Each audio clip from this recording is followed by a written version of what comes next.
Magandang oras mga kababayan, mga ka-Golden Boy. Happy Sunday sa lahat. Merong napakahalagang paalaala ang Comelec kung anong dapat hindi natin gawin mamaya, hating gabi ng linggo at bukas, kung ano ang dapat gawin kapag pupunta na tayo sa presento kung saan tayo buboto nitong 2025 halalan.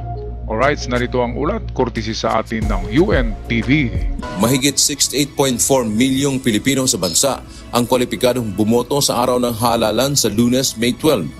Hinikayat ng Commission on Elections o COMELEC ang publiko na lumahok at bumoto ng mga karapat-dapat na mga opisyal ng pamahalaan. Magsisimula rin mamayang hating gabi ang liquor ban at ipinagbabawal ang pagbebenta at pag-inom ng nakalalasing na inumin, lalo na sa mga pampublikong lugar. Maaaring makulong kapag lalabag dito. Kahit po yung mga pagsasabong, kinakailangan matigil muna yan dito po sa ating papalapit na halalan. So yan po yung warning lang para naman po hindi kayo nagkaka-problema. So yung liquor ban natin, again, ay mapapatupad na natin pagdating po ng araw ng linggo. Inanyayahan naman ng COMELEC ang publiko na agahan ang pagboto, maaari ring magdala ng kodigo o listahan ng mga kandidatong iboboto upang mapabilis ang proseso. Maaaring alamin ang presinto sa pamamagitan ng precinct finder na inilunsad ng COMELEC. Paalala rin na bawal ang pagkuha ng larawan ng balota, pag-selfie sa loob ng presinto at paglabas ng resibo ng mga ibinotong kandidato.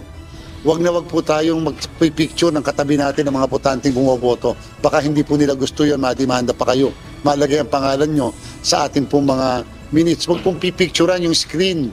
Pagkatapos ipakita yung mismo mga boto natin, balota natin, wag pong ilalabas yung resibo. Pagkatapos makaboto, pinapayuhan ang mga botante na umuwi agad, lalo na kung kandidato. Bawal din ang pagtatambay sa labas ng presinto dahil maaari itong ituring na pangangampanya.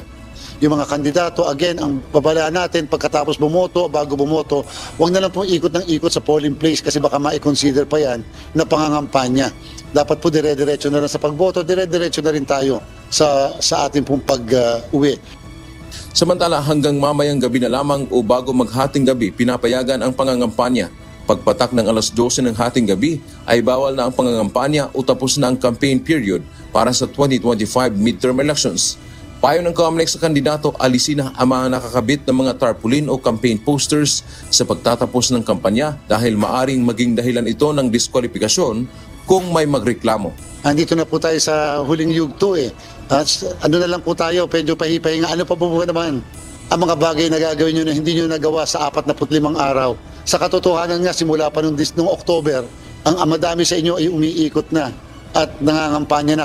Ayan, so yan ang ating magandang paalaala para bukas mga kababayan kung ano ang dapat gawin. Maaga, ang maganda, maaga talaga doon para hindi pa masyadong mahaba ang linya, di ba, sa inyong presento.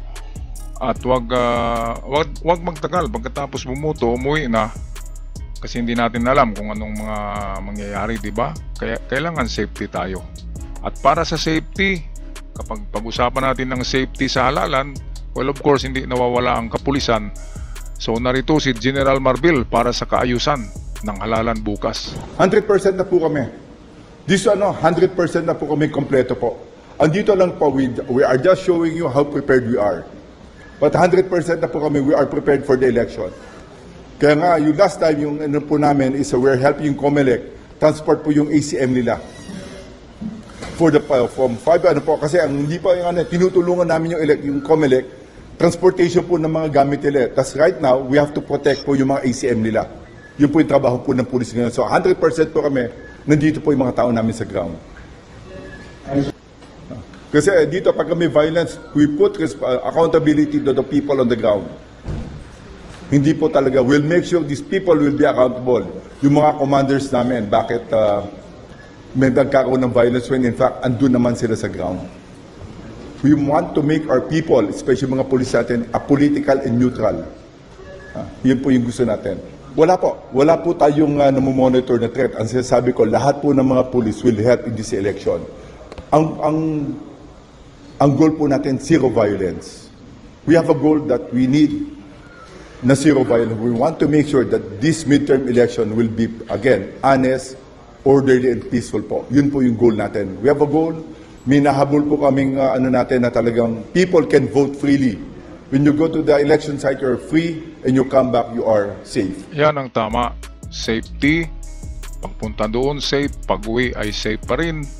Napakagaling na plano ni General Marbil. Kudos kay General Marbil sa magandang gawain. Alright, hanggang dito na lamang ako mga kababayan, mga ka-Golden Boy. Ingat ang lahat at good luck bukas. Pag-isipan nyo, magdala kayo ng kudigo, isulat nyo, baka makalimutan nyo ang ating ibuboto. Of course, yung makagobyerno at hindi yung maka-China. Okay, so hanggang sa muli, kita-kits tayo bukas sa ating mga presento mga kababayan, mga ka-Golden Boy.